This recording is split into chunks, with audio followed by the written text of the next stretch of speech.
Este programa es presentado por Coca-Cola. Sentí el sabor.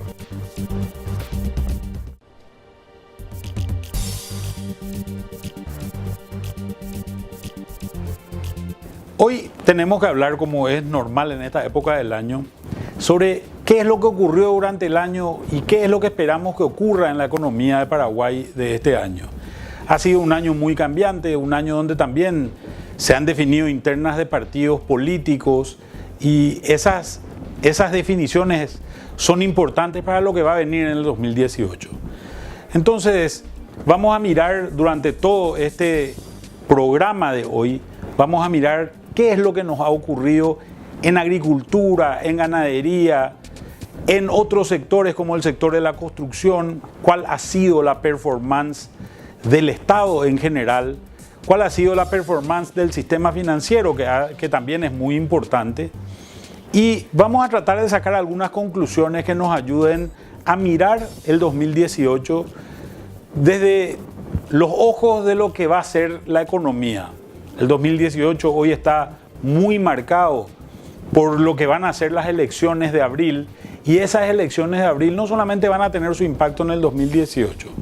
Tenemos que recordar, el año 2023 va a ser el año en el cual Paraguay va a renegociar después de 50 años el Tratado de Itaipú. Posiblemente una de las inversiones públicas más importantes, o me animo a decir que es la inversión pública más importante que se ha realizado en la historia del Paraguay. Y hoy tenemos la oportunidad de volver a pensar, a repensar lo que va a ocurrir a partir del año 2023 para todos los paraguayos. Esto va a ser una tarea importante del gobierno que sea electo en abril del año que viene. Por tanto, también en el campo político se presenta una elección que va a ser seguramente muy importante. Así que quédense con nosotros. Hoy vamos a recorrer un poco el 2017 y vamos a ver qué es lo que nos espera para el 2018 y un poco más para adelante posiblemente.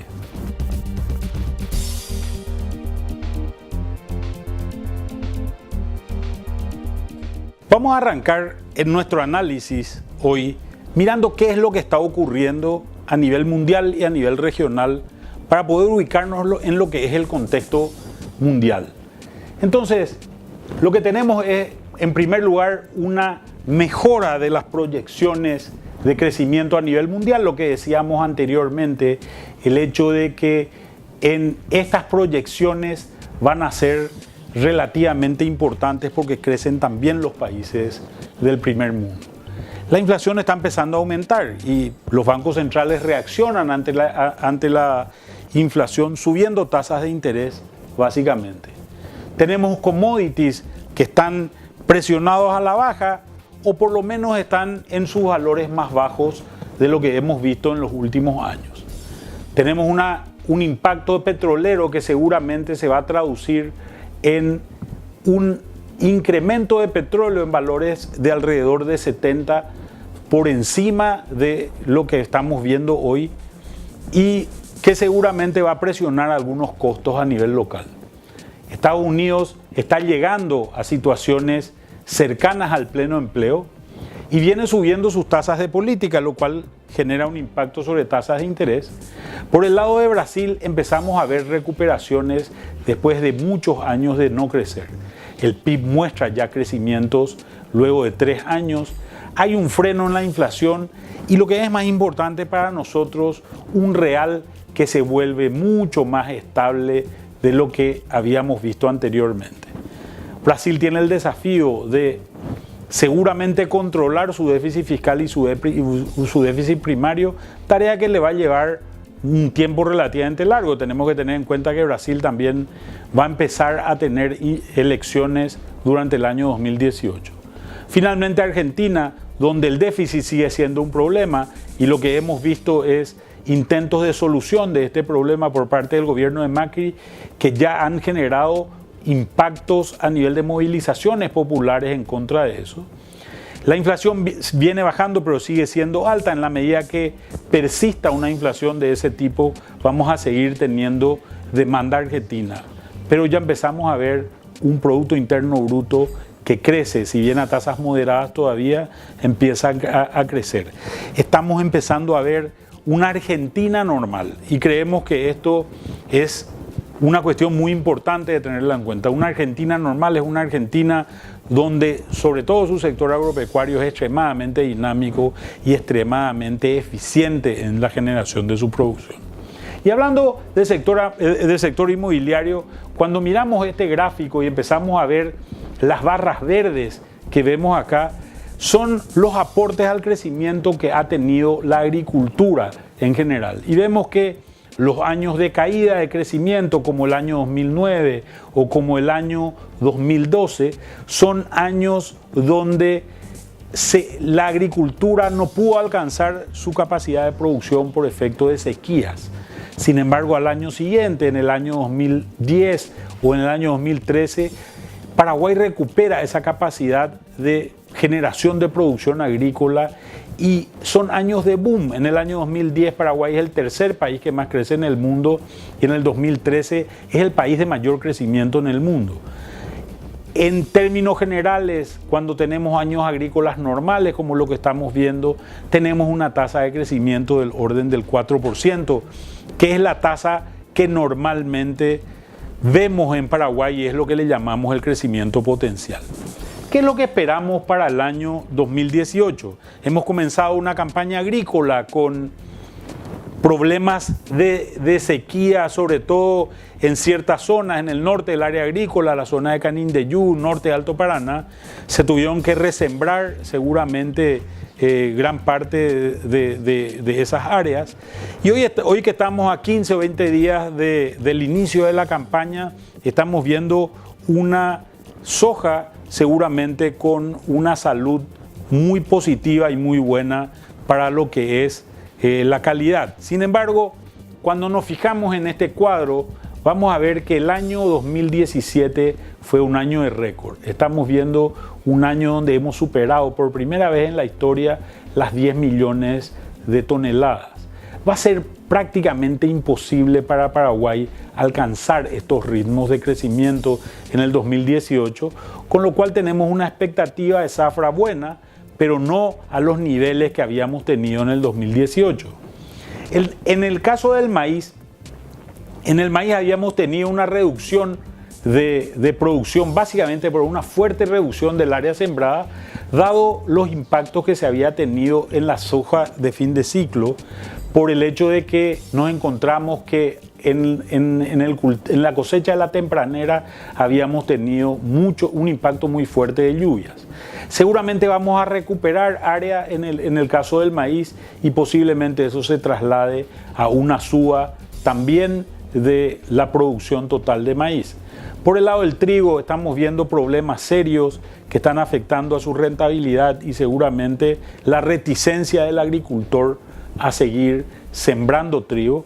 Y finalmente el caso del arroz, lo que ha conseguido la baja de precios que se dio cuando Brasil empieza a devaluar su real ha sido muy impactante en términos del crecimiento del sector. El crecimiento del sector que se había hecho bajo la base de mucha deuda, hoy ha estancado el área sembrada y por tanto está también estancando la producción global que estamos teniendo en maíz. ¿Y qué esperamos en términos de rentabilidad? El año 2017 fue un año clave para los agricultores. Por primera vez los agricultores se acercaron al banco con dinero y con ese dinero lo que hicieron fue cubrir deudas que seguramente no venían cubriendo en los últimos 2 años. Los últimos 2 años para el sistema financiero, o los últimos 3 años. Los últimos 3 años para el sistema financiero fueron años de refinanciaciones y reestructuraciones de deuda, sobre todo que impactaron al sector agrícola. Ahora, el 2017 se acercaron por primera vez los agricultores con dinero en el bolsillo. Vamos a ver qué es lo que van a poder hacer durante el año 2018. Y básicamente, en esta estructura de costos, que es la que presentamos acá en su globalidad, lo que vemos es que de los 3 cultivos, y veamos única y exclusivamente la última línea, y vemos que en esta última línea, el único cultivo que garantiza un aporte a la finca campesina o a la finca agrícola en general es la soja. que va a ser un aporte menor al aporte que se tuvo durante el 2017, posiblemente por el hecho de que el 2017 fue un año donde el volumen fue el que hizo la diferencia, como podemos notar en esto. Cuando miramos maíz o miramos el aporte del maíz es prácticamente marginal y el aporte del trigo incluso se vuelve negativo en muchos casos, con lo cual seguramente vamos a ver eso que ya decíamos anteriormente. Maíces y trigos hechos con relativamente baja tecnología para tratar de generar, sí, un proceso de cobertura de tierra y de rotación de cultivos, que es lo que se va a buscar más con estos productos, posiblemente que obtener una renta, que era lo que se ofrecía anteriormente. Cuando nos vamos al sector ganadero nos encontramos con una situación muy peculiar. El hato ganadero ha venido disminuyendo en valores sostenidos cuando tomamos periodos comparables. Es que estamos faenando posiblemente más hembras de lo que podríamos faenar. Estas tasas de eficiencia, que son las tasas que estamos teniendo hoy, y cuando hablamos de tasas de eficiencia hablamos básicamente de coeficientes de marcación, son tasas que son muy bajas para la faena, del orden del 46 o el 47% que estamos teniendo de hembras. Estas tasas de eficiencia podrían sostener valores del orden posiblemente de 35% de faena de hembras y estamos superando. Esta es una situación que está provocando una serie de circunstancias. En primer lugar, un incremento de la faena, que es un incremento importante y que se ha potenciado por efecto del Niño fundamentalmente, que ha inundado grandes campos de cría, haciendo perder matrices y haciendo perder también terneros en general. Y hoy estamos con un índice de extracción que, si bien ha venido subiendo básicamente por la disminución del hato total. Paraguay en este proceso se ha integrado a mercados. Los dos más importantes hoy son, las dos integraciones más importantes son las que se ha dado en Chile, pero también fijémonos que hay una integración a los mercados asiáticos que da pauta de que el futuro también se encuentra hacia esos lugares. Hemos tenido una habilitación de mercado americano que ha sido una habilitación muy importante y que seguramente la vamos a empezar a sentir a partir de años posteriores. Cuando miramos los resultados generales del sector agrícola, del sector ganadero, vemos algunas cosas que son importantes de considerar. Paraguay es uno de los países que tiene el menor precio total de exportación de su carne. Sin embargo, el ganadero está recibiendo uno de los mayores precios. ¿A qué se debe esto? Se debe a una escasez relativa que empezamos a ver en el novillo gordo. Existe mayor capacidad instalada que capacidad de faena y entonces estamos viendo esta ventaja que hoy está beneficiando al productor agrícola, al productor ganadero. Sin embargo, estamos en una situación donde realmente los valores de precios locales están bien por encima del promedio que habíamos visto anteriormente, y lo que encontramos es una situación donde lo que vemos es que la reposición se está volviendo cada vez más cara para el ganadero, sobre todo para el terminador, para el vendedor de hacienda gorda.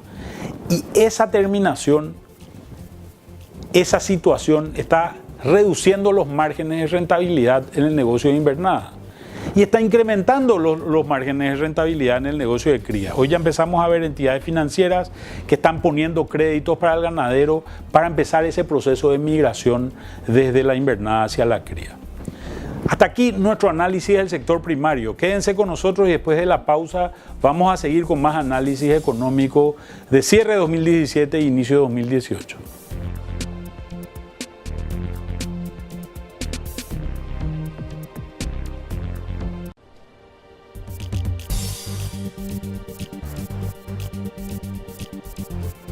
Seguimos con nuestro análisis de lo que ocurrió en el 2017 y lo que esperamos para el 2018. Y un sector que es importante para el país es el sector de la construcción por la gran capacidad de generar empleo que tenemos.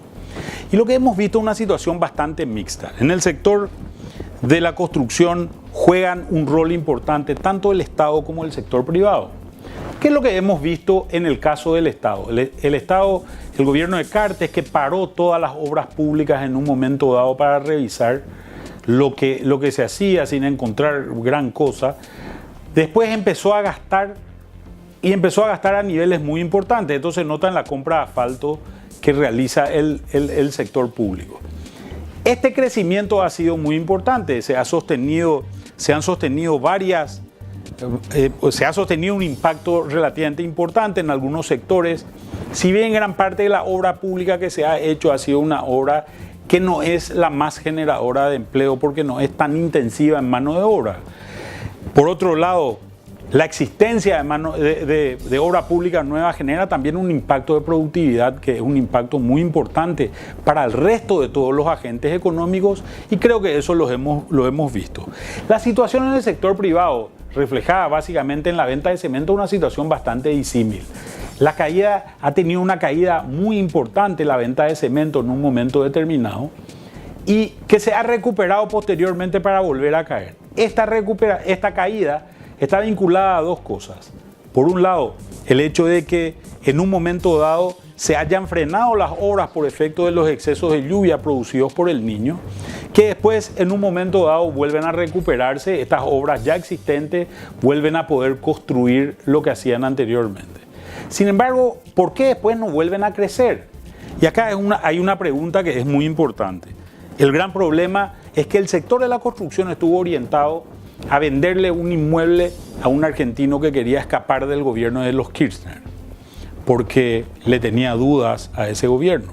Sin embargo, con la venida de Mauricio Macri, esa situación se revierte y un blanqueo que hace la Argentina en un momento dado es importante y este mercado prácticamente desaparece. Sin embargo, en Paraguay hay una demanda importantísima todavía de vivienda, sobre todo para esta clase media emergente que ha venido creciendo desde el año 2003 a partir de los sucesivos buenos años que hemos tenido en nuestra economía. ¿Qué es lo que ocurre a partir de ahora? Necesitamos créditos para que esta gente pueda comprarse una vivienda y ese tipo de vivienda que tenemos es una vivienda distinta a la que posiblemente producíamos anteriormente. No estamos encontrando todavía la herramienta crediticia, la herramienta financiera que permita a grandes sectores de la población acceder a una vivienda digna. El problema de la vivienda es fundamentalmente un problema de la clase media. Y esa clase media ha venido creciendo de manera fundamental y no es tanto un problema de la clase baja, si bien también es un problema importante a ese nivel. Lo que hemos visto es que la gestión que se ha hecho desde el gobierno ha sido una gestión importante en resolver el problema de la clase baja, pero creo que falta un gran camino por recorrer, encontrando herramientas financieras razonables que permitan a la clase media acceder a una vivienda digna. Y el otro esquema importante que se ha dado en todo este tiempo ha sido el hecho del consumidor. Y acá hay dos eventos que son trascendentales. El primer evento es, y los dos ocurren más o menos sobre finales del año 2015. El primer evento es la imposición o la aprobación de la ley de tarjetas de crédito que fija un tope a la tasa de interés en 3 veces el valor de los pasivos. Hizo que la tasa de interés baje más o menos de valores de 40% a valores de alrededor de 15%. Con la implementación de esa ley, básicamente los consumidores pierden interés porque paralelamente desaparecen todas las promociones, ya que los bancos no pueden seguir realizando estas promociones con estas tasas más bajas. Un segundo efecto es que a los bancos tampoco les interesa esta tasa de interés porque el margen de contribución de una tarjeta de menos de 5 millones de guaraníes es un margen de contribución negativo. Lo que hizo es que se pierda una herramienta financiera y la pérdida de esa herramienta financiera ha sido fundamental en el hecho de que haya disminuido el consumo. En diciembre del año 2015 ocurre el segundo evento. El segundo evento que es básicamente que Mauricio Macri decide unificar los tipos de cambio en la Argentina entre lo que le llamaban el dólar blue o el dólar ilegal negro y por otro lado el dólar oficial, que era un dólar que estaba controlado. Esta diferencia de dólares hacía que un paraguayo vaya a Clorinda o le traigan mercadería de Clorinda, se la paguen en guaraníes, el clorindero cruzaba de vuelta, compraba dólares y cambiaba esos dólares al dólar blue.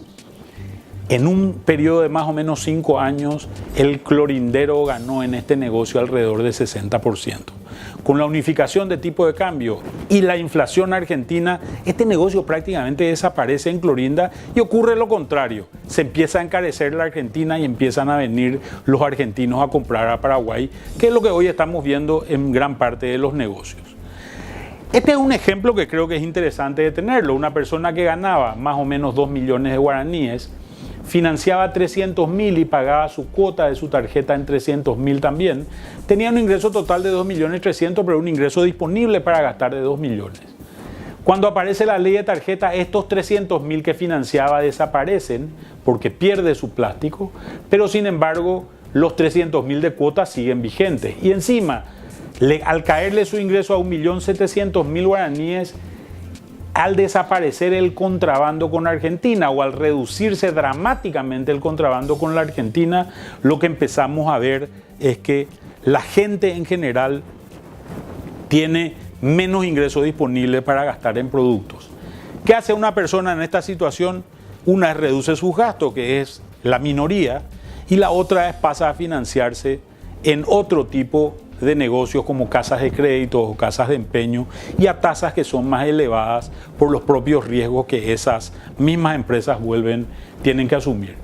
Entonces hemos visto que esta ley de tarjetas de crédito generó un quiebre estructural importante. Se han perdido alrededor de 136.000 tarjetas en el parque total y se ha perdido más o menos 100 millones de dólares de financiamiento. Los bancos han cerrado sucursales y han despedido gente al hacer este tipo de cosas.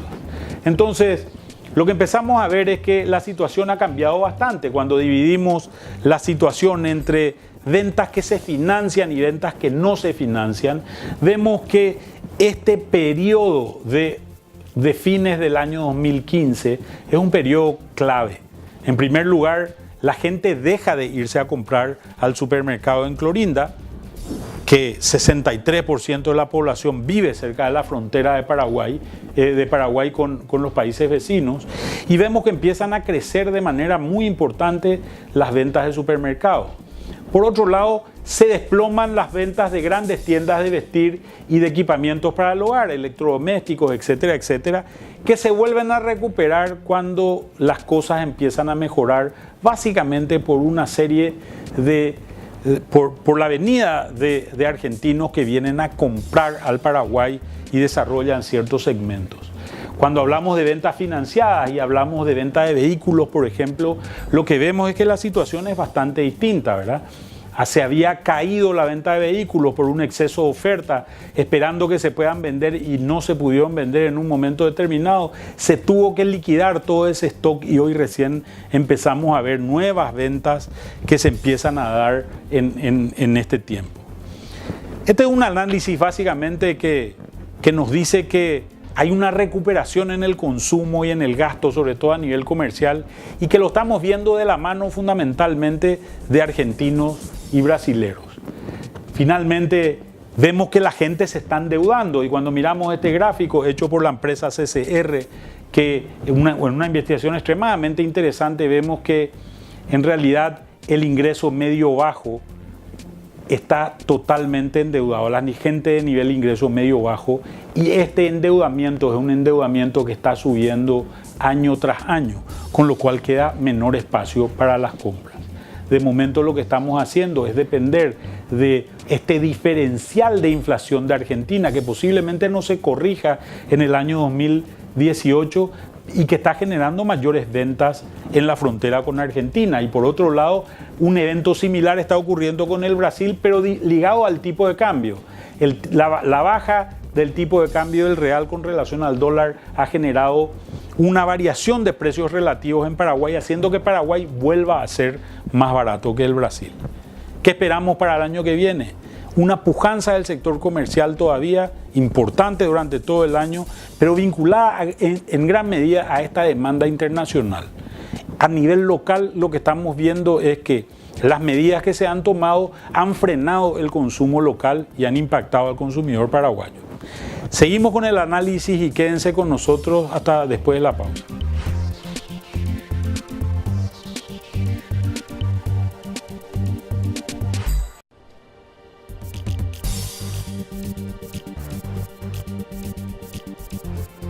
Seguimos con nuestro análisis del año 2017 y lo que vendrá para el 2018.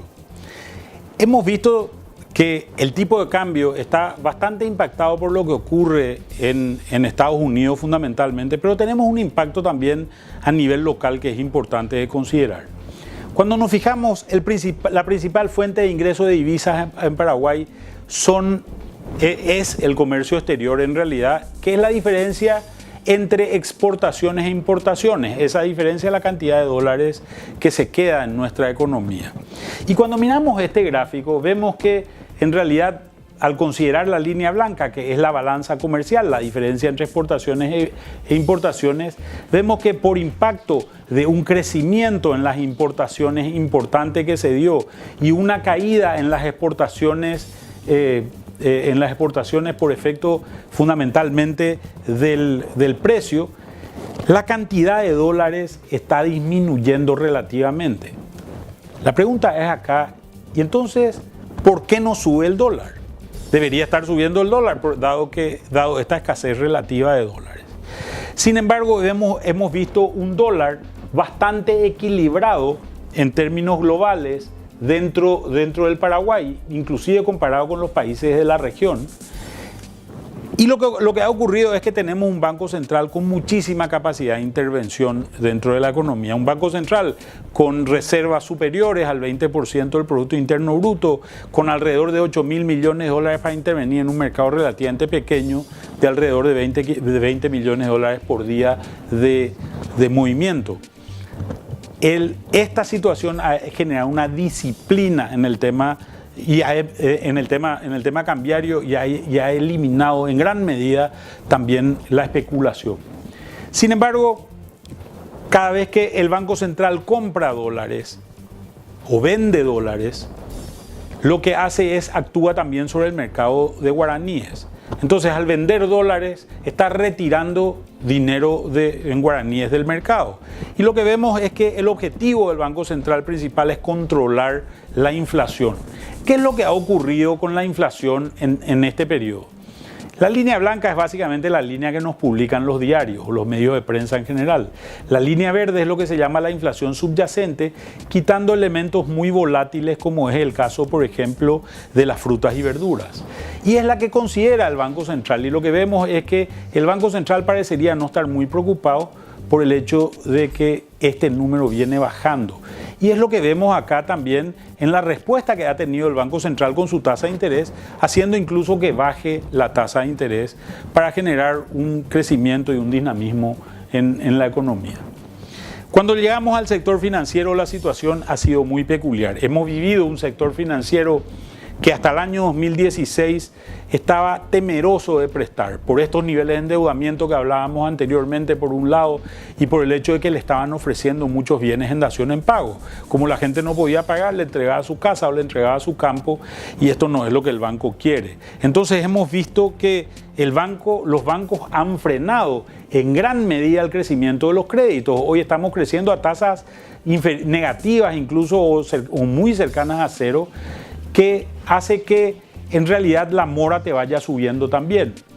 Pero esta falta de colocación de créditos se traduce hoy en un crecimiento de la liquidez y por esta liquidez los bancos están pagando. Por tanto, hoy aquellos clientes que son clientes valiosos, son clientes de primera línea, son clientes que se pueden dar el lujo incluso de elegir cuál es la entidad financiera que les va a atender, porque hay muchos clientes que lo que estuvieron haciendo fueron estas dos cosas. En primer lugar, entregando eso que les decía, su casa, su campo o algún bien para pagar una cuenta porque no disponían del dinero necesario, o refinanciando y reestructurando las deudas. Básicamente esta situación ha generado un impacto muy significativo en tasas de interés y al bajar la tasa de interés hay proyectos que los propios impulsores de los proyectos consideraban que no eran rentables y hoy lo están considerando como un espacio de rentabilidad. Y por otro lado, los bancos también están dispuestos a prestar a esas tasas menores.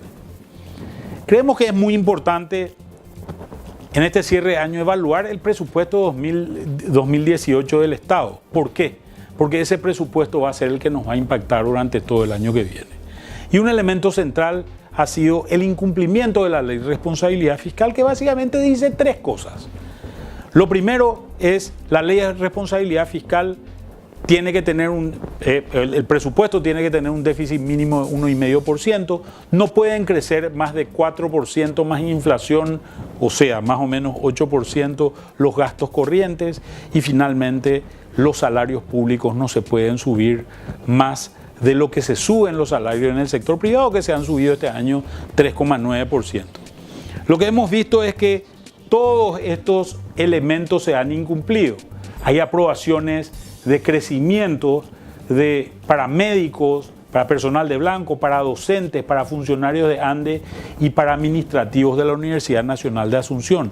Esto ha hecho que incumplamos la ley, y ese incumplimiento de la ley se traduce en que no alcancemos grado de inversión lo antes posible, y por tanto se traduce también en el hecho de que las tasas de interés que llegan al público van a ser tasas que van a seguir siendo relativamente elevadas. Cuando tengamos grado de inversión, posiblemente todos los paraguayos sintamos el impacto de eso en una menor tasa de interés. Y para terminar este análisis, queremos ver cuáles son los valores que esperamos para el año que viene. En primer lugar, esperamos que posiblemente se cierre una inflación en el orden de la meta del Banco Central y eso se conserve durante el año 2018. Sin embargo, vamos a ver que el dólar también aparece con una situación bastante estable a lo largo del tiempo. Vamos a cerrar ya en valores que estamos viendo hoy y posiblemente veamos un pequeño incremento para el año que viene, pero nada muy dramático. Lo que sí creemos que vamos a ver es que el crecimiento del Producto Interno Bruto va a estar por debajo de los valores que vimos este año. Básicamente esto va a ser producto de que la cosecha agrícola de verano, que es la que determina gran parte de nuestros números en Paraguay, es una cosecha que va a ser inferior a la que tuvimos en el periodo 2016-2017. Sin embargo, va a seguir siendo buena y va a seguir siendo importante. Quédense con nosotros y después del corte vamos a las conclusiones de nuestro programa.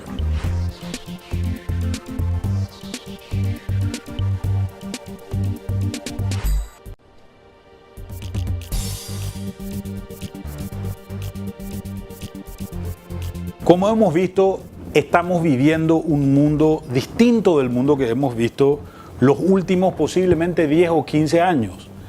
Desde la crisis del año 2008, los países ricos dejaron de crecer y aportar al crecimiento. Parecería ser que en estos últimos tiempos se han encendido los dos motores que mueven a la economía del mundo: los países ricos y los grandes países emergentes. Esto implica posiblemente un dólar bastante planchado o bastante en el orden de lo que estamos viendo hoy para el año 2018, si bien vamos a verlo seguramente con tipos de interés un poco más elevados de lo que fuimos viendo a nivel internacional. Al margen de eso, los precios de los productos agrícolas están en un nivel que posiblemente podamos decir que es el nivel más bajo que tenemos, pero un nivel donde el agricultor paraguayo tiene todavía posibilidades de generar márgenes, y creemos que eso es positivo en términos de las condiciones que estamos viendo en ese segmento. Por otro lado, Brasil, que se está empezando a recuperar, Argentina, que todavía está tratando de salir de una etapa de hiperinflación que ha sido importante y muy marcada, van a contribuir también a nuestro negocio comercial, sobre todo a nuestro negocio en frontera, que para los paraguayos el negocio en frontera es un negocio importante, dado que 2 de cada 3 paraguayos vivimos en la frontera. La gran incógnita se genera con la discusión del presupuesto y el posible veto que se pueda ejercer en un momento dado. Y además de esto, ¿cuál va a ser el gobierno que vamos a tener y qué es lo que este gobierno va a hacer de aquí en adelante y qué es lo que va a empujar de aquí en adelante? cuáles van a ser los temas que este mismo gobierno va a desarrollar. Uno de los temas claves que lo va a tener que hacer por la propia agenda que se marca a nivel internacional es el tema de Itaipu. De momento creemos que el tema inflacionario no es un tema de preocupación para el país, pero sí vamos a ver un país con un menor crecimiento en el año 2018, producto del récord que tuvimos en el 2017 de la cosecha agrícola y que posiblemente va a ser casi imposible, valga la contradicción, alcanzar en el año 2018. De momento lo que espero para todos es que tengan un excelente año 2018 y que realmente sea un año que, gracias a una serie de variables, entre ellas la tasa de interés, nos permitan seguramente desarrollar una serie de proyectos que contribuyen a un país mejor. Feliz 2018 y nos vemos a partir ya del año que viene. Este programa es presentado por Coca-Cola. Sentí el sabor.